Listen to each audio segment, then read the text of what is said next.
Bon allez, quand faut y aller, faut y aller.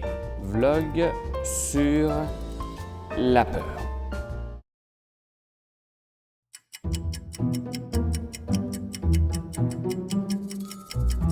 Attention. Euro, training, euro, training, euro.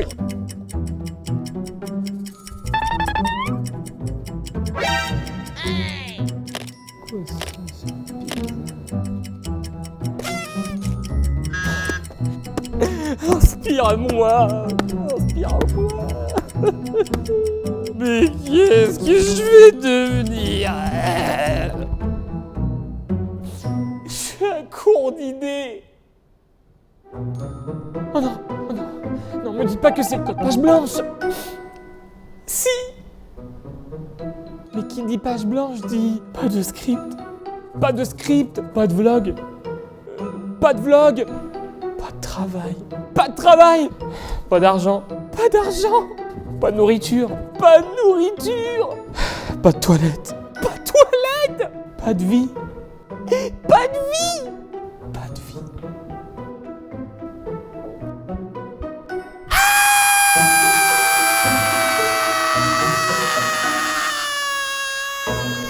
Arrêtez de vous moquer. Moi, ça me fait vraiment peur. D'ailleurs, je vous le dis, une chance que Diego m'a aidé pour démarrer ce script. Parce que sinon, c'était assurément... Est-ce que c'est normal que ça fasse ça à chaque fois ou... Tu veux dire, quand je mentionne... Sous ces airs de faiblesse, la peur n'en demeure pas moins une émotion très forte. Capable de nous protéger face au danger, elle a littéralement la capacité de nous... paralyser. Bref, comme vous devez sûrement vous en douter, la Bible est remplie d'histoires d'hommes et de femmes qui ont éprouvé la peur. D'ailleurs, quitte à vous surprendre une fois de plus, Jésus ne fait pas exception. Et est-ce que vous me croyez si je vous dis que c'est même lui qui l'a vécu le plus intensément? Tu veux dire que c'est Jésus qui a eu le plus peur depuis la création du monde? C'est ça. Ça paraît plutôt difficile à croire. Hein. C'est Jésus quand même. Hein. Dieu fait homme. Et oui. Mais attends un petit peu là. Si Jésus il a eu peur, ça veut dire que nous, on devrait avoir encore plus peur. Je crois que je me sens pas bien.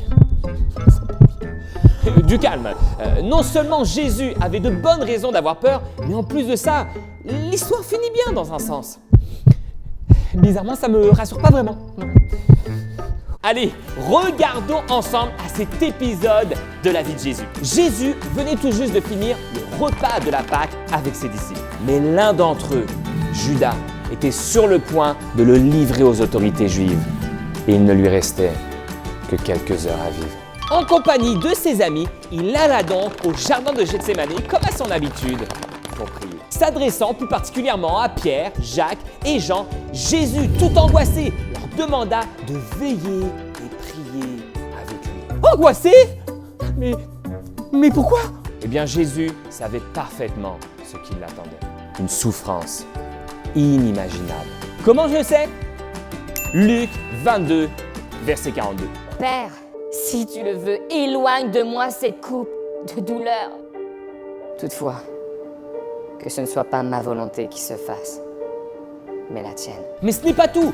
Tout de suite après, en Luc 22, verset 44, nous lisons que, saisi d'angoisse, Jésus priait avec encore plus d'ardeur. Sa sueur devint comme des gouttes de sang qui tombaient à terre. Jésus avait tellement peur qu'il suait du sang. Du sang! Alors là, on est loin, mais très loin, de la peur qui te fait faire pipi dans ton pantalon. Hein. Ah bah ça doit être ça la flaque d'eau tout autour de moi par terre. Ok guys, ça nous prendrait de l'essuie-tout. Et vite! Utilise seulement le nouveau Bounty. C'est l'essuie-tout rapido, presto. C'est rapide ça? Plus rapide que toi, mon Robin. Oui, c'est ça que ça nous prend. Je crois qu'en plus, c'est trop petit. Allez, revenons un petit peu plus au sérieux. Jésus avait bel et bien peur. Mais qui pourrait le blâmer? Le gars allait connaître la plus grande souffrance de toute l'histoire de l'humanité. Jésus allait être trahi par ses amis, jugé injustement, battu et fouetté à mort, jusqu'à être cloué sur une croix. Une croix sur laquelle il allait mourir, séparé de son Père. Oh non, personne ne peut le blâmer d'avoir eu peur. Et savez-vous quoi? Jésus n'est pas mort dans la peur pour autant. Avez-vous remarqué ce qu'il a fait de sa peur? Il l'a soumise à Dieu. Yes, il l'a soumise à Dieu.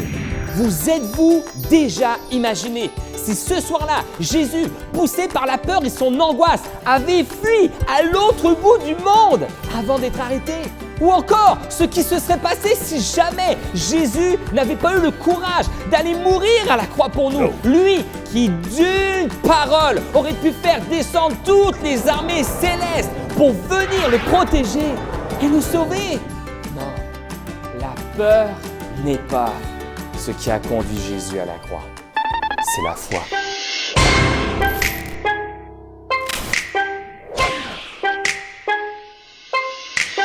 Car lorsque nous soumettons notre peur à Dieu, il nous remplit alors de courage et de foi pour accomplir sa volonté.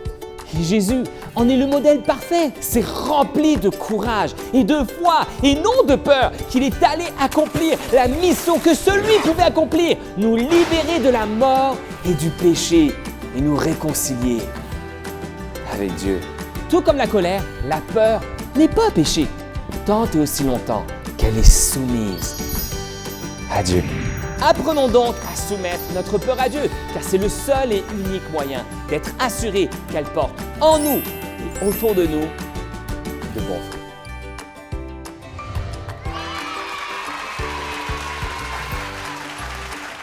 Et tiens d'ailleurs au passage, tu as le bonjour de... Elle me fait plus vraiment peur. Ah bah tant mieux.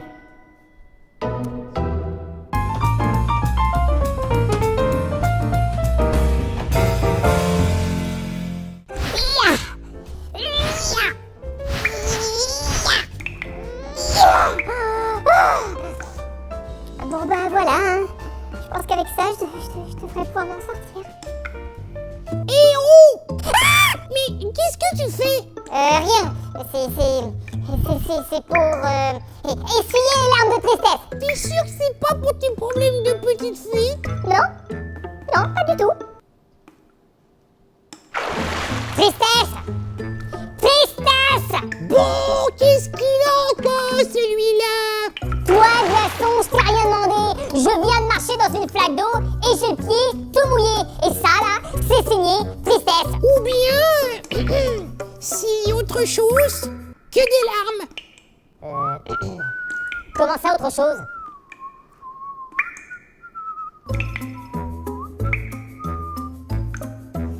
Peur!